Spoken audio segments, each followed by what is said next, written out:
Hello everyone, how's it going?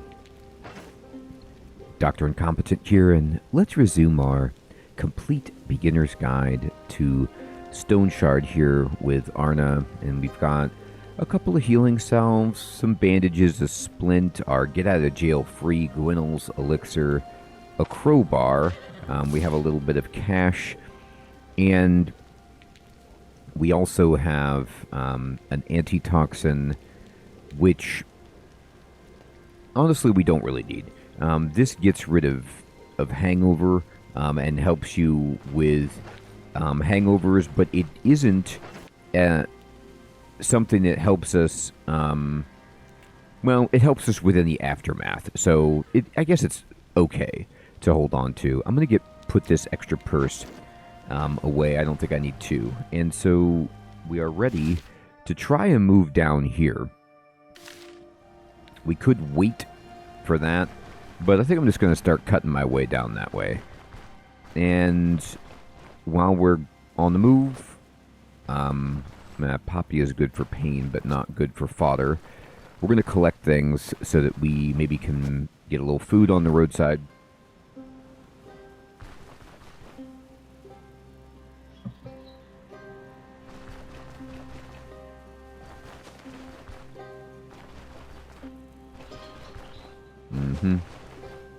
And so here's where we are on the map. Now we could go straight through the winery if we want, and this is a safe tile, and then go along the road. There's generally brigands along this road, but the winery is at least safe and we can get some grapes. So let's just go through there. I sometimes like to cut across the river to get to the Chapel of the Guiding Star from Mannshire or a nearby caravan. However, when you walk into the river, you get really, really wet, several stacks of wetness, and it takes a long time to come off, and it can damage your equipment, and it also, the debuff decreases many of your stats. It's not great. So if we can avoid it, we will, but the brigands know that people are going to try to, you know, walk along the bridge and will attack you. We also get 53 experience just from coming here, which isn't bad at all. And if you kind of look a little bit through here, oh, okay. There's old Tot here, and you could call me Vagrant Tot, and you could say I'm Arna, and then you need a ride. So we could take a ride, but we could say not this time. And you can also say, got anything interesting in that cart? So he sells like rando stuff. Like, look at this. He's got this like 2-tier headgear for people who want to use magic and miracles, which is really cool. He also has a ring. And, you could sometimes find crafting items and things from this dude. So it's always worth checking him out. He has no money, hardly. So if you want to sell anything to him, you're going to have to buy something from him first, or just give him money in some other way, because he's not good at buying stuff. But he does have some cool stuff from time to time. It's rando.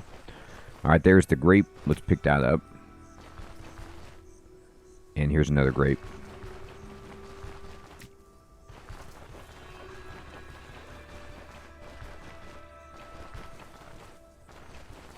And yet another grape. And even some gooseberries.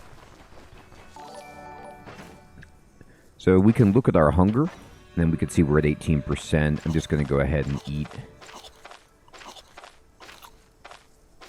as many as I can here. We got ourselves, we're no longer thirsty, and we're down to 9% hunger, eating all of that, which is, pretty phenomenal.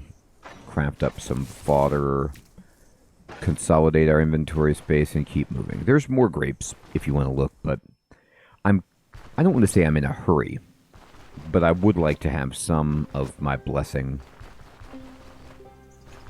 inside the temple if I could.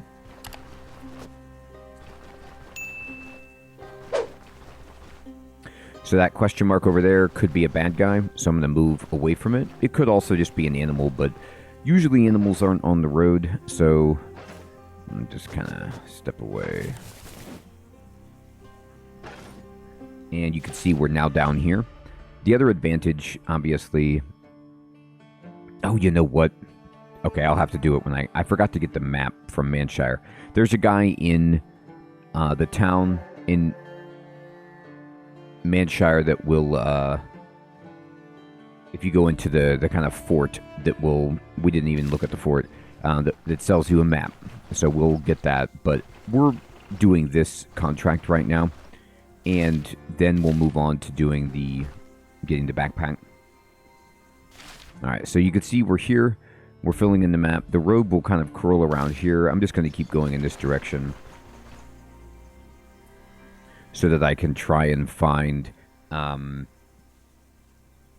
the bridge from above. It'll work. Alright, let's go this way.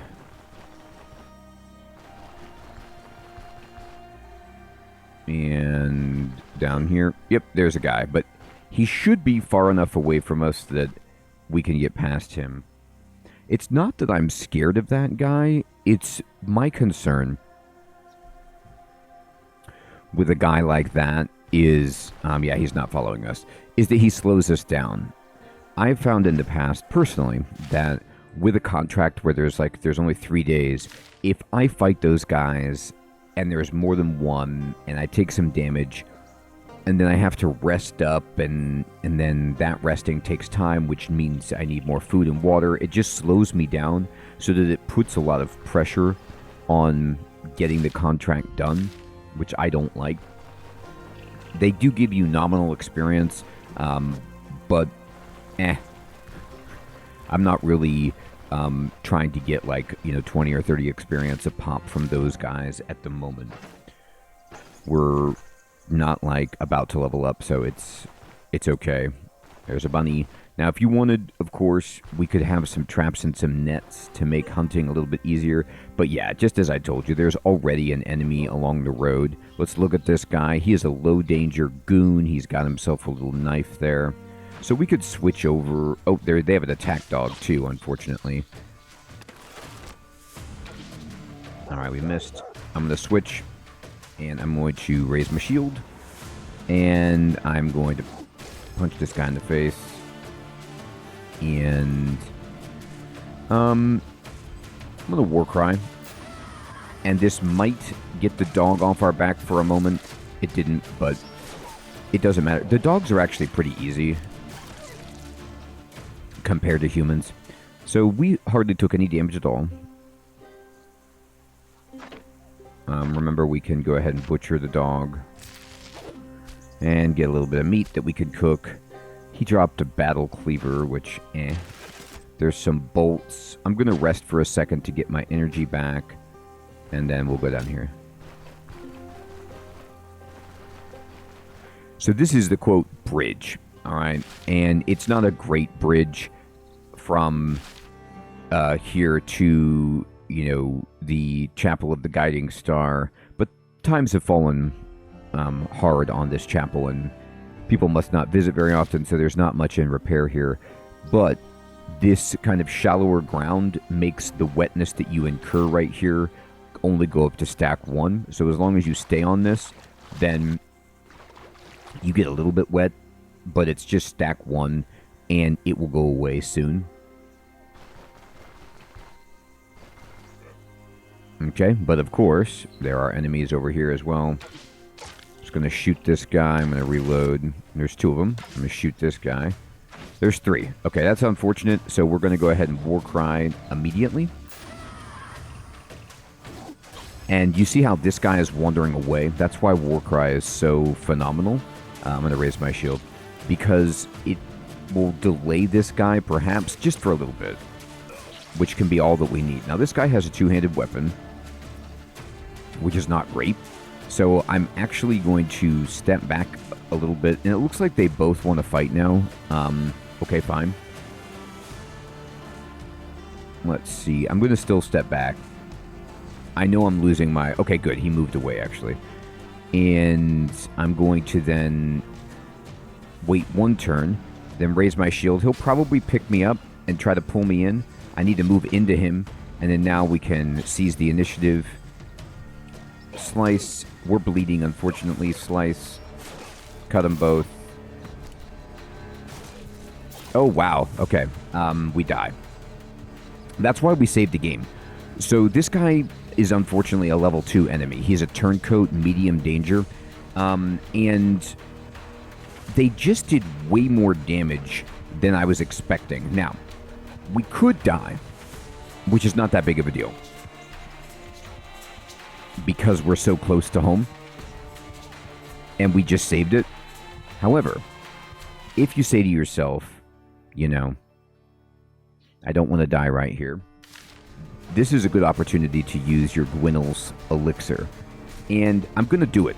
Now, I actually probably wouldn't recommend that you do it right here, because we don't have that much to lose, but it's a fun thing to actually show off what it does. This guy's at 29%, and this guy's at... he's also level 2. This is why this is so hard, is because these guys are just a little bit harder. Like, we should be probably level 5, and these guys are a little bit too difficult for us. So I'm going to use this just to see if it'll save us. Okay, so we're going to use this, and then we can raise our shield. Now we're going to die anyway. Yeah, so we'll load the game, and we're saved right up here, because that's why I went to the caravan. But you could see that that was a very challenging fight. Like, we were doing just fine, but the medium danger guys are too much for us at the moment. So I still think we can do the contract, but those guys on the open world are very, very difficult. So this gives us an opportunity to say, you know what? Let's skip this bridge. I kind of went through the winery just to get the extra 50 experience, but I'm telling you, the guys on the bridge are brutal, and we can avoid them.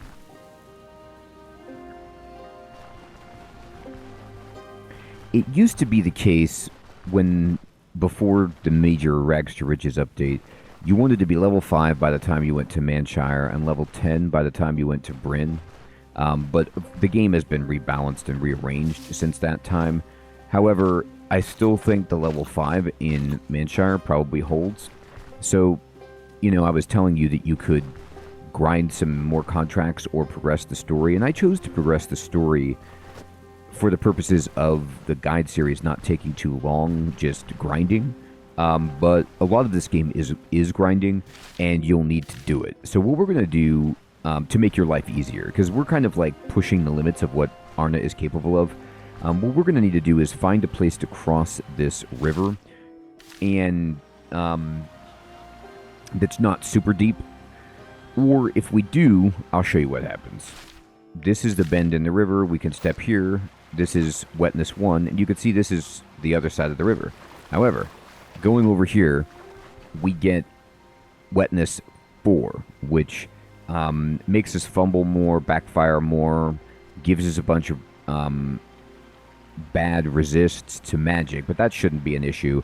And it also says it will rust your gear away, which I think just makes it, just puts a durability hit on your stuff. However, we made it across. This might have been a little bit of a better place to cross, but whatever. We are across.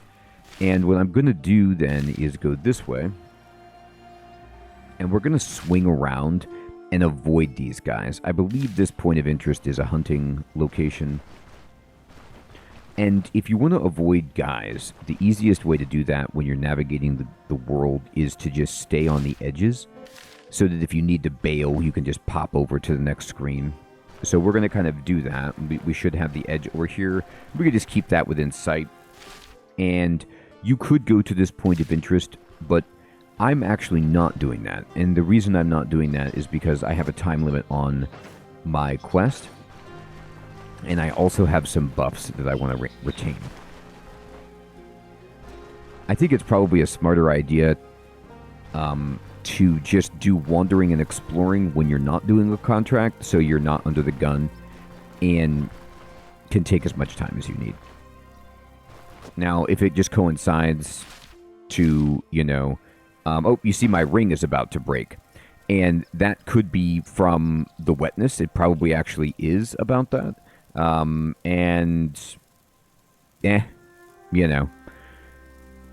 That happens. We'll get it fixed. We'll probably just find a better replacement. It's not like it's the most important thing in the world. Ooh, some food. I'll take that. Not a lot, but some. I'm actually going to try to cross this map and go to the west. Okay, there's a bad guy, unfortunately. You see what I mean, though. There's just so many bad guys standing out in the open fields around here that make getting to this particular contract. I've just had such difficulty getting here in the past, avoiding encounters. But we'll avoid this guy. Okay, now we can just go south.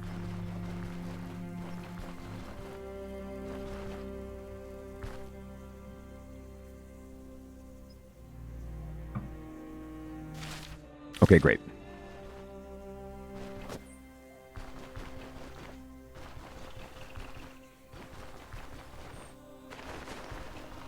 So remember, and this is important. All right, we get our 50 experience for discovering this. There are guys, if we were to try to go to the east, there were some medium danger guys over here that are really challenging.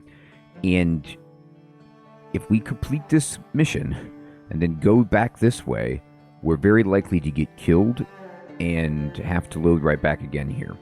This is another reason why, eventually, if you can move your caravan closer to a contract site and then save the game there, and then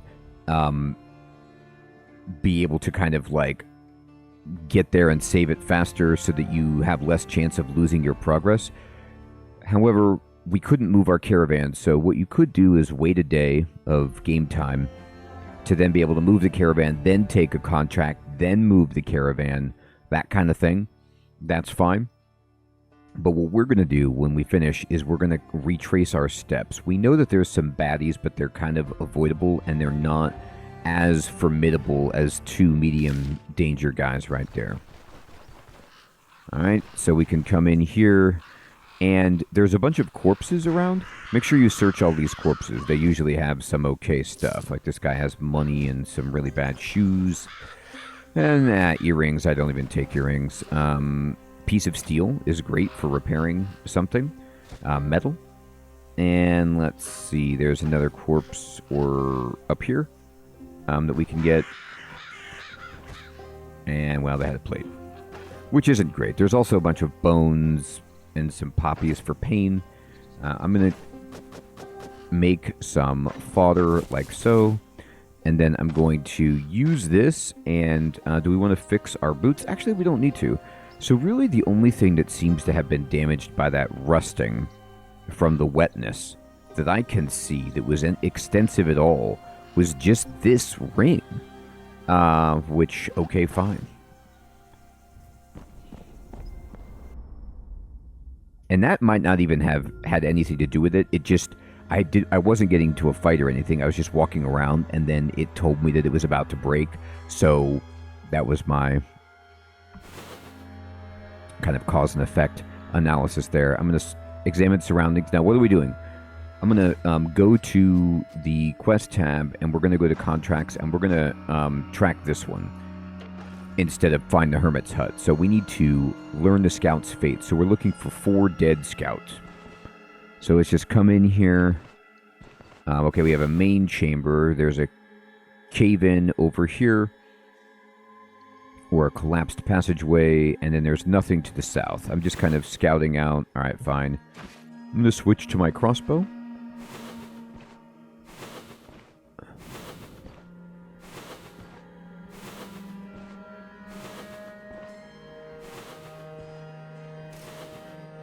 Okay, we found some pressure plates, or the one down here.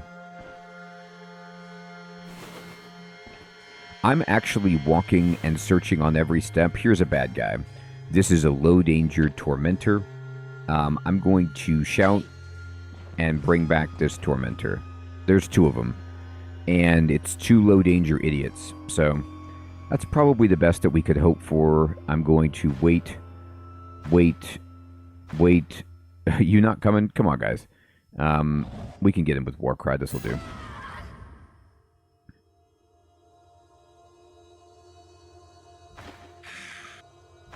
Come on. There we go. Nice shot.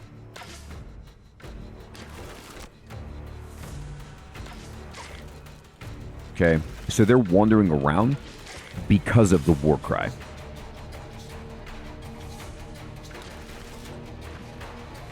I'm going to raise shield. Seize the initiative. Now, unfortunately, we've hit this guy, but this guy in the back has been the one that we've hit the most. And that's okay. We're going to finish him off soon. I'm going to wait to see if... it didn't even need to. I was trying to save my abilities to hit 2 at once, but no problem. So you see, these guys are easier than the dudes on the road. This is a 2-skull contract, but some of the entry guys are going to be easier. And it's also going to be a situation where we probably don't want to do the whole dungeon. We could risk it for the biscuit and try to take out the boss and get the nicer treasure at the end. But it's also very, I think, sensible in our situation to level up a little bit before we start trying to squeeze some of these contracts for all they're worth. Because the reward is so substantial, we could use that and immediately start upgrading our caravan to make life easier for ourselves. And also get some reputation in town, get some experience, and level up. And I think that's probably what we'll do. I'm going to move in. I'm going to search again. I'll take my bolt, switch. And let's just take a look in here. There's a dead body right away. So you see a dead scout over here. Just keep looking. All right. So what you are looking for on these... you have to walk away sometimes and then search.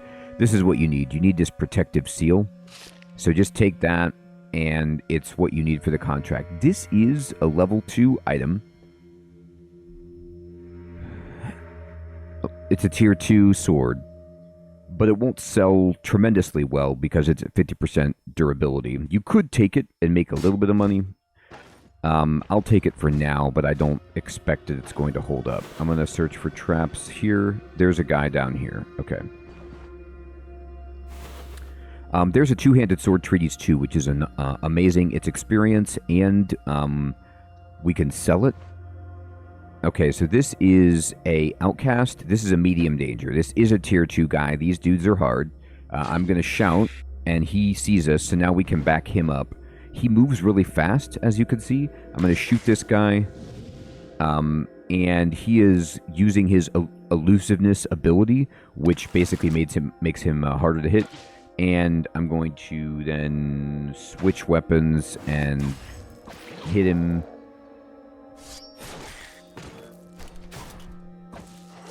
I'm gonna raise my shield.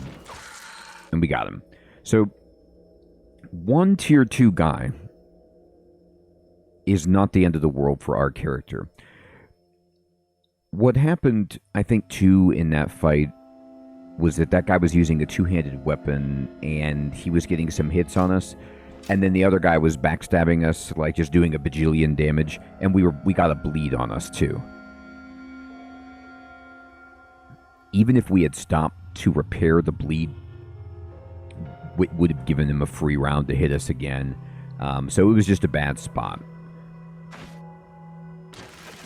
Okay. Again, there's a lot of crates that we can break, but we're going to wait to do that. Okay. Until we're cleared through the enemies, because the sound will attract them. This enemy right here, this dead martyr, it's stuck like to a spike or to the ground, and so it can't move. So don't worry about it, but these guys can sometimes get power from it, or they can maybe even cannibalize it, depending. So all we need to do is pull this guy away. He sees us, so he's coming.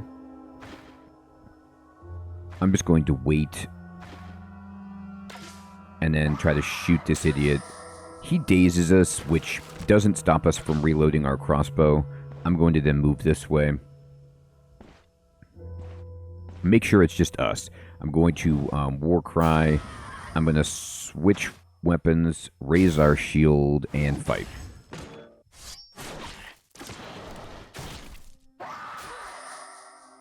So again, we're dazed. When you are dazed, you can't use your abilities until the daze comes off, but our abilities are on cooldown, so it doesn't matter too much anyway.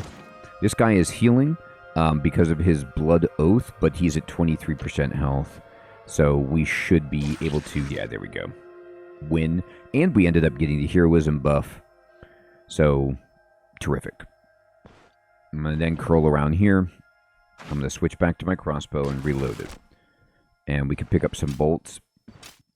Now, this guy will show up as an enemy, but you do not need to fight him. And unless, if you're on a mission where you have to kill all enemies, then you have to kill these martyrs, but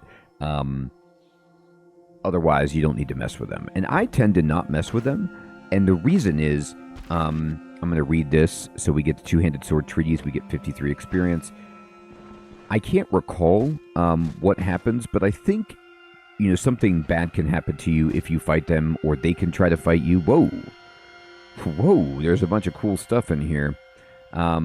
So this is unidentified and it's damaged. You can see the tatters. So I'm not going to take it. I could identify it and then I could try to repair it, but it's just, it's a cool looking item. It's not going to be better than this. So what I always recommend is, unless you think you're going to try to use the gear, it's not worth identifying and repairing to sell. It'll be a loss. You can drop these, I believe, into your coin purse, like so. Okay. I'm going to keep searching. Alright. And there's another guy there. So I gotta tell you what.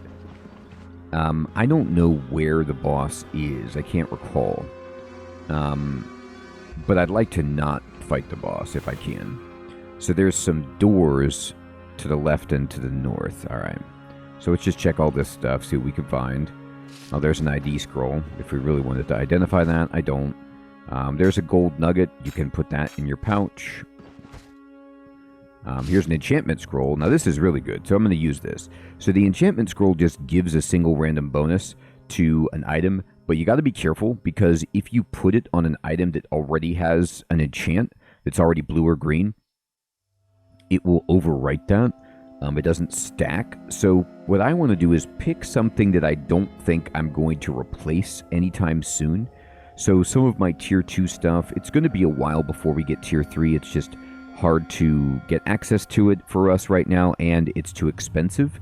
So we could pick any of our tier 2 stuff and just enchant it. So I'm going to use it on these boots, and they just give us now, you could see the blue bonus, 8% extra slashing resistance. It's not usually a game breaker, but getting some slashing resistance is terrific. It also makes the item more valuable.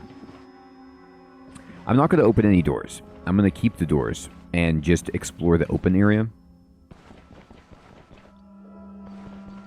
I'm going to switch to my crossbow. There's a dead scout. I'm going to search for traps. Okay, so there is a flagellant. All right, and he's medium danger. And he sees us, so I'm going to back up and just try to hopefully only get him. There's another guy that came with him. So I'm going to kind of wait for this guy. Okay. I'm going to shoot him in the face. Shoot him again. Okay, so unfortunately 2 guys came. I'm going to, not butcher, I'm going to war cry. We get the benefit of war crying these guys, which is actually kind of cool. I'm going to switch. And I'm going to seize the initiative. I'm actually going to raise my shield.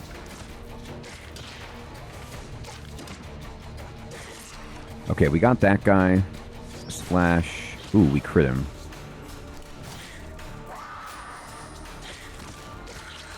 No problem.